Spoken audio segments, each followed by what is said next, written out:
शुरुआती से माफी मांगना चाहता हूं क्योंकि मैं कन्हैया के बाद हिंदी बोलने लायक नहीं हूं। और अंग्रेजियों के बारे में जितना भी कहा, मैं अंग्रेजी भाषा में कुछ बोल सकता हूं आज शाम को। सभी भाषा के पक्ष में।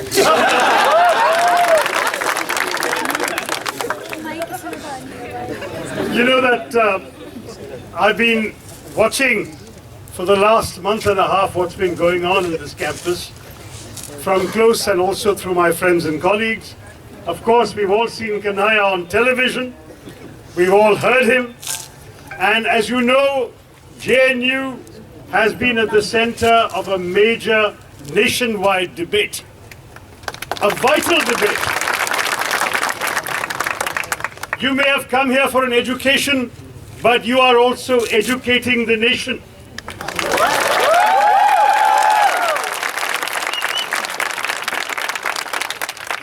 What is happening here has given the whole nation an education in the vital issues of dissent and democracy, the vital issues of sedition, and of course of Azadi. And at the same time, here in Azadi Square, it has also given us an opportunity to think about and talk about nationalism and what that means.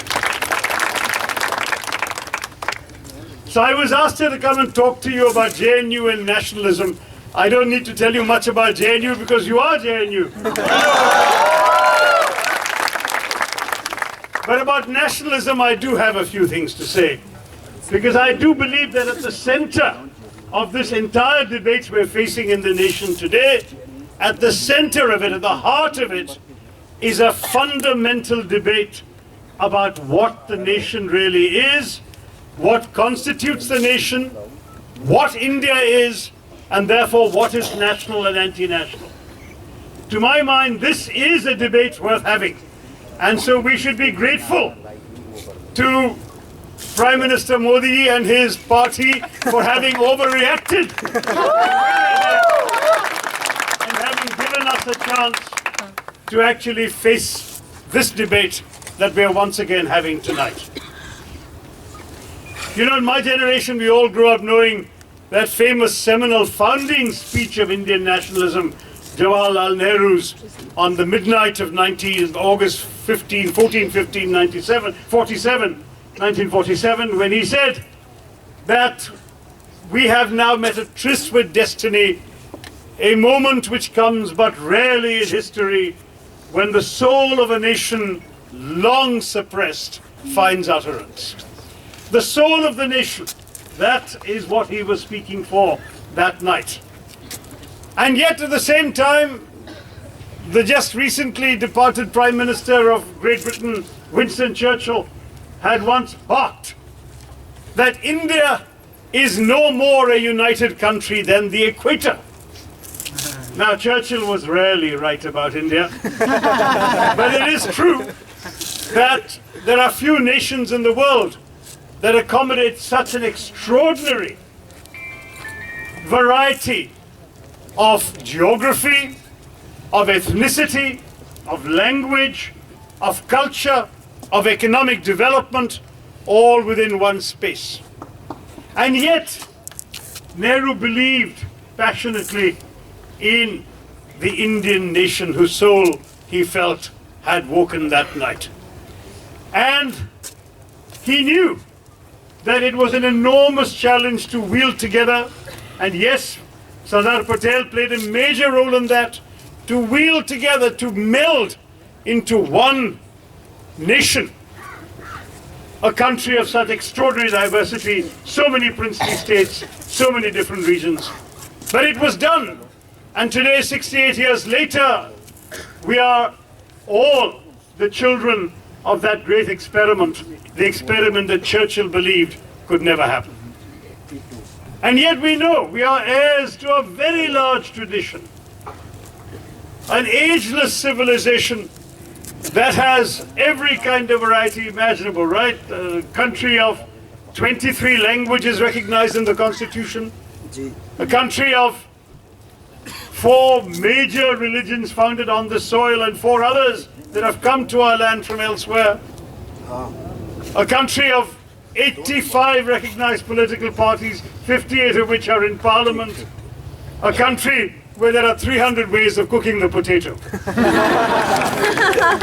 This country is therefore a land of diversity. And when we speak of the Indian experience, the first and most basic thing to recognize is that the singular thing about India is that you can only speak of it in the plural. There are many Indias, and our effort is to accommodate all these Indias in one dream, in moving forward in one way. This, I think, is what unites the remarks of Sunny and Kanhaya and myself this evening. And India, in our mind, must be an India that accommodates all of these Indias.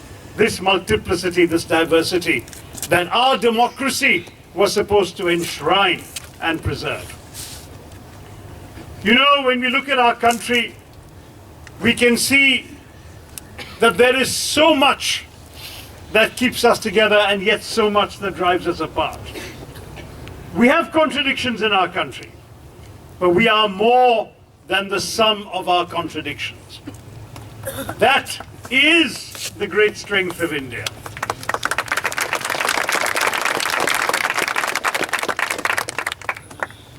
Let us remember that if a good RSS man in his long brown pants, hailing from the UPs, from the Hindi heartland state of UP, decides to alight at any one of India's railway stations, he might preserve the illusion that he belongs to what our journalists sometimes lazily dub the majority community. But the fact is that if he really thinks about it, there is no such thing at all. Yes, as a Hindu, he does belong to 80% of the population. But a majority of the population doesn't hail from UP, even though sometimes you might be mistaken for believing it does. A majority of the population, I'm sorry to say to some of you, doesn't speak Hindi. A majority of the population, if you come to my home state of Kerala, isn't even male.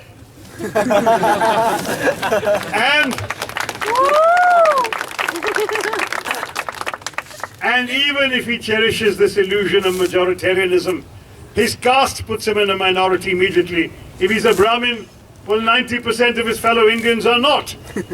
If he's a Yadav, 85% of his fellow Indians are not, and so on. So why do I harp on this? It's not to say that I'm any less Hindu than those who have been trying to privilege a Hindu notion of majoritarian identity in India.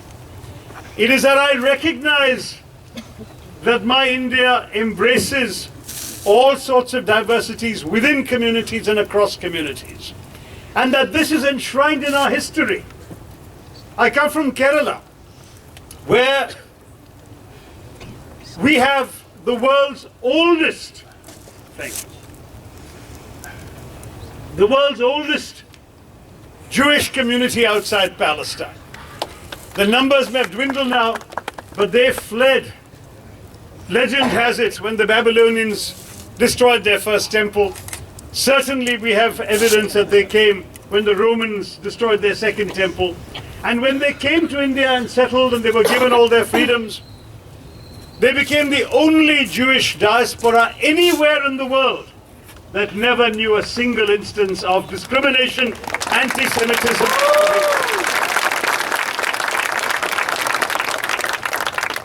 Christians came to India long before they went to Europe. When St. Thomas of the Bible, doubting Thomas the Apostle, landed on the shores of Kerala, it is said he was welcomed on shore by a flute-playing Jewish girl. And he converted many to his new message, his new doctrine of Christianity, which is why there are Keralites today whose families have been Christian far longer than any white and grey's family has been Christian. Islam came to Kerala peacefully, not by the sword, came in the lifetime of the Prophet, because for centuries before that, we had had ships traveling across the Arabian Sea with merchants and traders. And the message of Islam was brought so peacefully that it was embraced as well peacefully, including by a local Raja who wanted to meet the Prophet and so got into a ship and sailed off to the Arab Peninsula. Sadly for him, he didn't make it back. He passed away on the Arabian Peninsula, but he had taken with him Kerala coconuts to the Arab world, and that is why even today, on the coast of the Arabian Peninsula, right near Muscat and Oman, you can find Kerala coconut trees growing in the Arab world. And when his followers and his emissaries came back and wanted to worship in a mosque, the local ruler said, sure, there's an old disused temple, you can have it. And now the oldest mosque outside the Arab world is in Kerala, in Kodungalur. And if you go inside there, you will find one of the most gigantic lamps, as you would find in a Hindu temple, right in the middle of the mosque. This is the Indian tradition that we're all heir to. In fact, in Kerala, even ignorance was accompanied by tolerance, because the Kerala king, the Zamorin of Calicut, at one point issued a decree obliging every fisherman in his kingdom to bring up one child, one son as a Muslim. Why? Because he was so impressed with the seafaring skills of the Muslim sailors, the Kunjali Marikars, that he decided that he could only have an all-Muslim navy. So every fisherman had to bring up one son as a Muslim to staff the Zamorin's navy. I mean, these are all historical facts.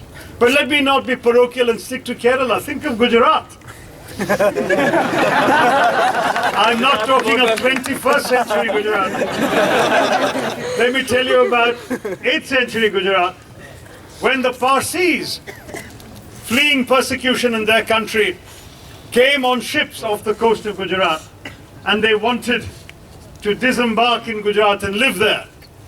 And the king of the area, deciding that there wasn't enough room for these foreigners to come and live in his kingdom, sent an envoy to tell them that. But since they didn't have a language in common, the envoy, to illustrate that there was no room for these refugees, he took a glass of water and dropped a stone in it, and the water overflowed. And that was a way of signaling that there was no room, that if the Parsis came, the water of Gujarat would overflow. You know what the Parsi captain did? He asked the envoy to wait. He called for a glass of milk, and he carefully stirred a spoonful of sugar into it, to show that rather than overflowing, not only would the Parsis assimilate, they would sweeten the land of Gujarat.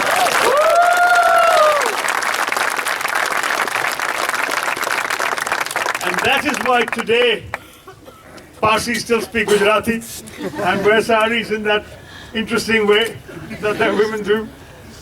But the fact is that this history, one can give you story after story, example after example of this history of diversity, of tolerance, of engagement.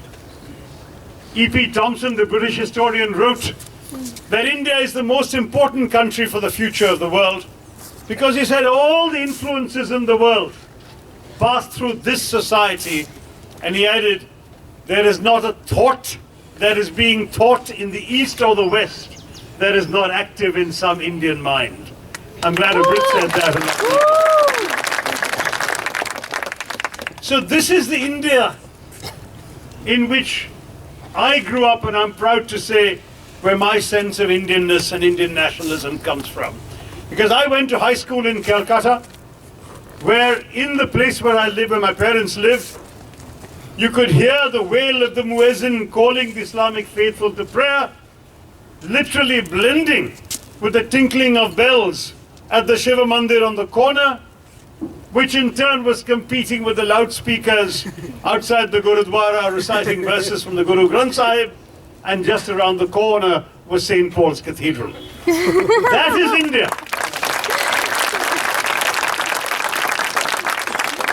And it is a heritage of diversity that we must be proud of. In 1971, when I was in high school, we had a war with Pakistan, the war that liberated Bangladesh. At that time, the Pakistanis, the generals ruling that country, were foolish enough to proclaim this war as a jihad against the Hindu unbeliever. Well, the commander of our Air Force in the northern sector and later Air Chief Marshal of the Air Force was a Muslim, Air Marshal Latif. The commander of the army was a Parsi, General Manekshaw, later Field Marshal Manekshaw. The commander, Eastern Command, who commanded the troops that marched into what became Bangladesh, was a Sikh, Jasdeep Singh Arora. And the general who was helicoptered into Dhaka to negotiate the terms of the Pakistani surrender was Jewish, Major General Jacob. That is India.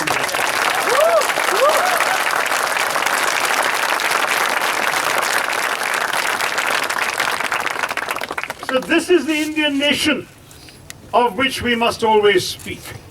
It's a nation that understands that we can have differences of caste, of creed, of color, of culture, of consonant, of cuisine, of costume and custom, and still rally around a consensus.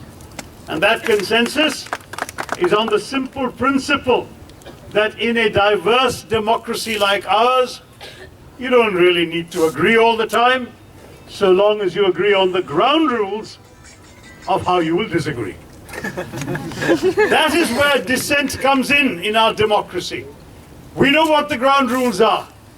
As Kanaya says, it's the Samvidhan, the constitution, that we all stand behind. But that constitution gives us certain rights, and we, all of us, have the right to demand those rights and to ensure they're extended to the weakest sections of our society.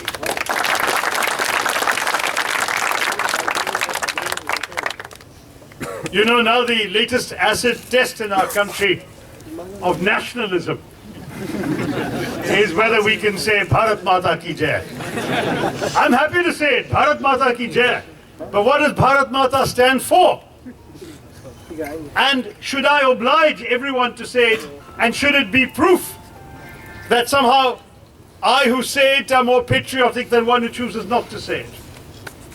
If two Muslim politicians decide that for them Bharat Mata represents a deification, a maternalization like a Hindu goddess, and they're uncomfortable saying it, our constitution gives them the right to not say it.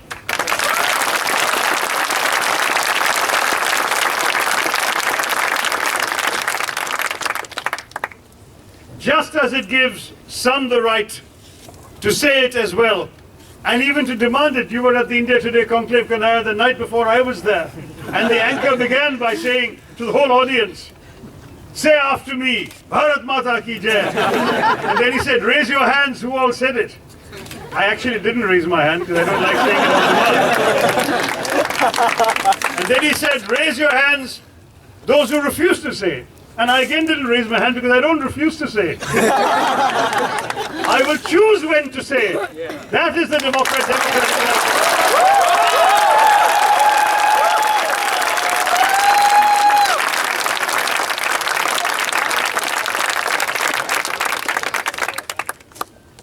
The fact of our nation's democracy is very simply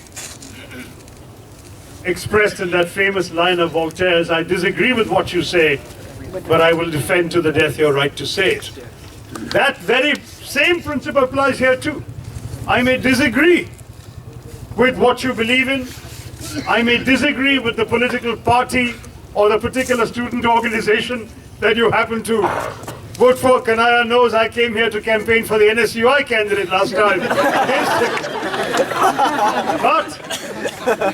But the fact is that I respect and admire and defend everyone's right, his right, your right, to stand for what you believe in, and we will all stand with JNU on that.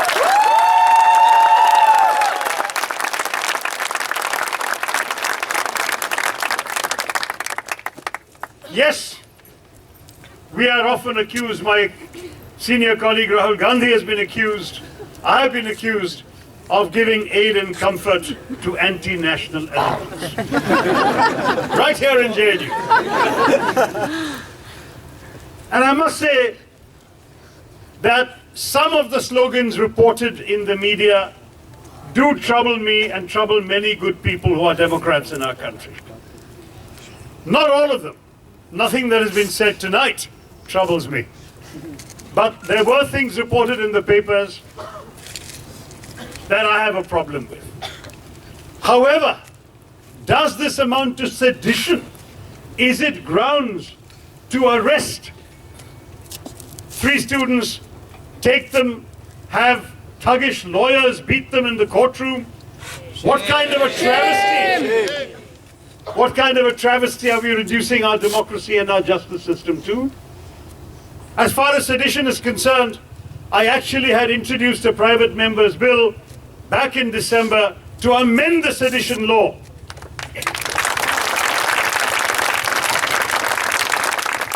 None of our friends in the media noticed, because on the same day, I also tried to introduce a private member's bill to amend Section 377.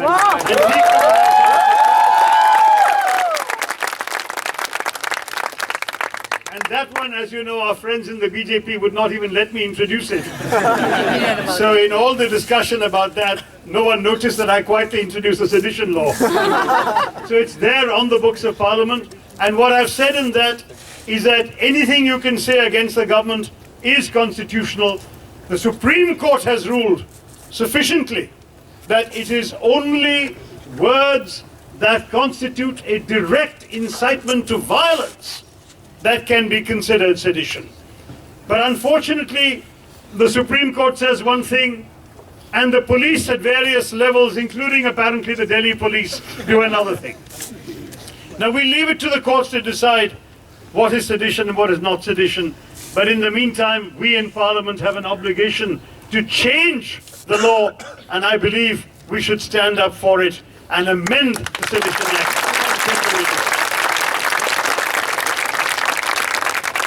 Jawaharlal Nehru, for whom your university is named, said this is an obnoxious law, and the sooner we get rid of it, the better. As you know, the biggest victims of the sedition law under the British were Nehru, Mahatma Gandhi, Bal Gangadhar Tilak, Annie Besant, Bhagat Singh.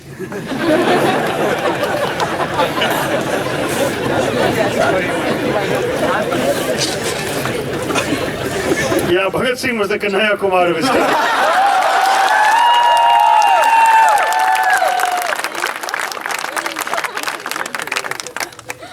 So we must get rid of it, and at the same time, we must affirm this idea of India, because really, that phrase of Tagore's, the idea of India, is at the heart of the problem we are facing today, because there are two ideas of India.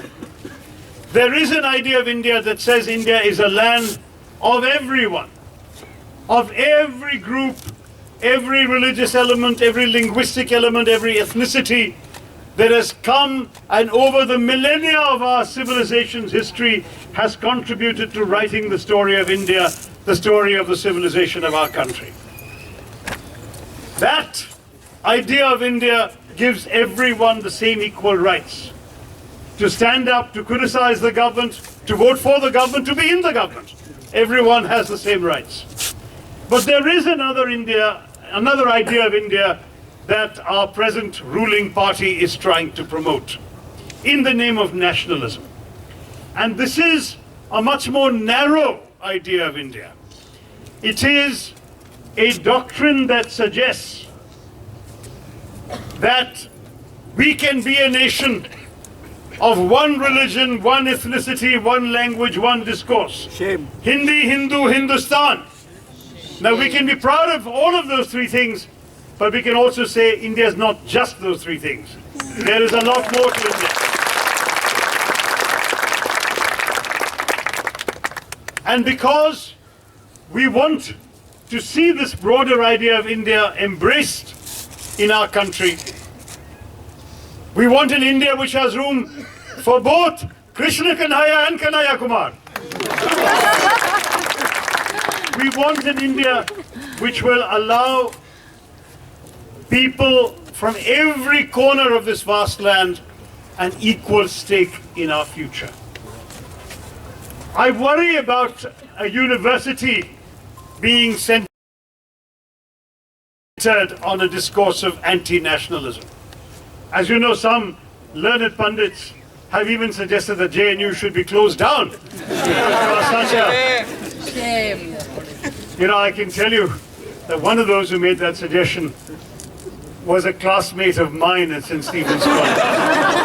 And he was a Trotskyite in those days. So the fact is that we have all sorts of youthful excesses, and many who were left-wing to a point that even Kanaya might consider extreme are today pundits advising and commenting in favor of the BJP.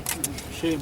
Student days are the days when you have to learn, when you have to debate, when you have to expand your consciousness. And you may grow up and change your views, and there's no shame in that. One of the newspapers ran a series of profiles of the last 10 or 15 presidents of JNU. And some had been elected on a leftist ticket and were now either not political or had moved towards the right. That is their privilege. Everyone has a right to change and grow. In fact, there is a famous crack by the former French President Clemenceau, who said, not to be a socialist at 20 is proof of lack of a heart.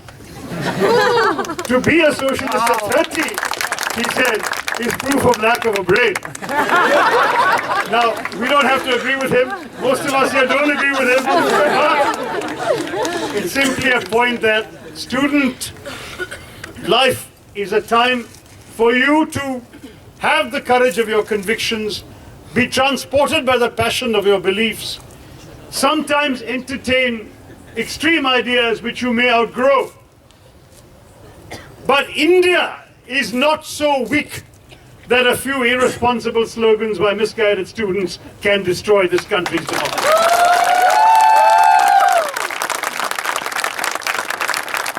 The idea of India that I've described to you is strong enough to stand for a large-hearted and humane vision of nationalism and of what the Indian nation is all about. That idea of India will not be swayed by such a few slogans, and which may apparently not even have been shouted by students, but by outsiders on the campus that day. We don't know. We let the police investigate, that's their job. But the truth is that whatever may or may not have been said, India is larger than that. Even while they were coming to arrest Kanai and drag him off to court, there was an ex-JNU student dying on our border, fighting for the Indian flag, fighting against terrorism. The flag that he fought for, the flag that Kanai's brother still fights for on the border, the flag that I'm proud to wear on my jacket every day as a symbol of my allegiance to this nation that I'm proud to claim as my own, that flag stands for a larger, more humane, more compassionate, more all-encompassing idea of nationalism than those of the petty voices that would reduce it to the bigotry of majoritarian chauvinist politics. Let us remember the ideals that flag incorporates. Let us remember that tryst with destiny that Nehru spoke of. Let us remember the ideals for which that flag stands, and let us remember that that flag belongs to every single section of the society, to the Dalits who have felt oppressed and discriminated for millennia, and who have sought to organize themselves on university campuses and take advantage of the opportunities that education gives them to be able to break free of their lot in life. Let us celebrate what that flag means to them. That very moving suicide letter of Rohit Vemula that you have all read, I'm sure. You know how much that scholarship meant to him, the hope it represented, and what it signified. When the Ambedkar Periyar study group is shut down at IIT Madras, what does that signify? It is a signal that the attempts of an oppressed minority to break free of their lot, to find their place in the Indian sun, is being resisted from the top instead of encouraged to grow and come up. These are things we have to fight for. We have to ensure that no one in this country has any reason to feel that the color of his skin, the food she eats, the sounds they make when they speak, the God they choose to worship or not, has any bearing on their rights in our democracy, on their rights to stand up for their own views and their own beliefs in our nation. If we accept that, if we understand that this country is held together by this timeless bond, this ancient civilization that we can have so much pride in because it gave so much to humanity, that it gave refuge to so many groups, that it allowed so many religions, so many different thoughts to flourish. A civilization that accommodated such diversity, such range of opinion, a civilization that is today sustained by a constitutional democracy that stands for certain values every one of us has a right to claim as our own. If all of this can be the Indian legacy that we can lay proud claim to, then that India, that Indian nation, that Indian idea is something we can all stand under that flag and celebrate. Frankly, I need no lessons in nationalism. I was born, as it happens, in London. I'm still entitled to a British passport. I have never ever exercised that right. I chose to be Indian. I look in the mirror and I see an Indian. I read my history and I know and believe I am an Indian. And I study the Constitution and I want to fight to remain Indian. That Constitution gives us all freedom. That Constitution's freedoms must not be abridged by pernicious sedition laws, by the overreactions of irresponsibly insensitive governments or oversensitive governments. We should, in fact, allow ourselves to understand that the magic, the strength, the greatness of Indian nationalism is precisely that it brings us all together under that one flag. I'm going to end with a story, since our friends on the other side are so fond of citing the ancient texts. Let me tell you a story from the Puranas. It's a very typical Puranic story of a sage and his disciples. And the sage says to his disciples, "When does the night end?" And the disciples say, "Why, dawn, of course." He says, "I know that. But when does the night end and the dawn begin?"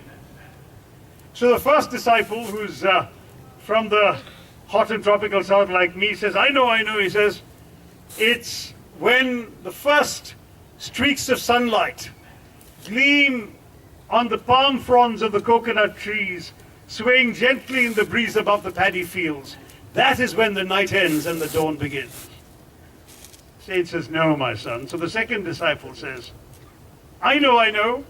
He's from the cold north. So he says, "It is when the first shafts of the sun rays glint off the snow and ice on the top of the mountain tops of the Himalayas. That is when the night ends and the dawn begins."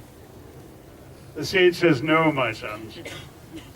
He says, "It is when two travelers from our vast land meet somewhere in this country and they realize that they sleep under the same sky, see the same stars, and dream the same dreams. And then when they embrace themselves as brothers, that is when the night ends and the dawn begins."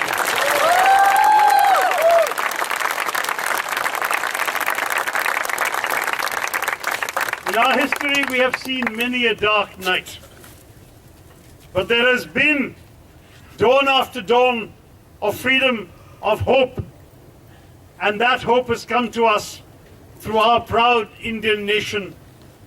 Let us not only celebrate nationalism when India beats Pakistan in a cricket match in Calcutta. Somebody was sending me a graph saying that, you know, you have this much when it's Independence Day, this much when it's Republic Day, and this much when it's Indo-Pakistan cricket match. That's how nationalism is measured in our country. No, let us measure our nationalism in our commitment to what makes our nation truly great. Our history of tolerance and accommodation, our pluralism and our diversity, the range of experiences, the challenges facing our nation to grow and develop and overcome, and at the same time, the rights we give all of us to seek to find solutions to those challenges in our own way, through our own beliefs, with our own passion and our own commitments.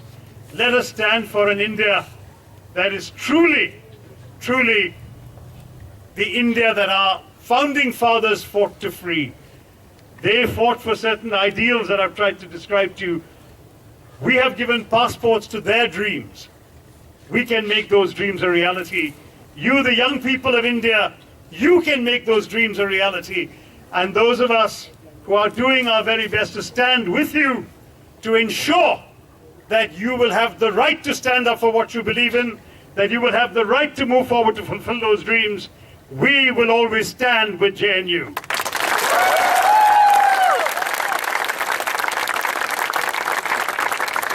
Thank you and Jai Hind.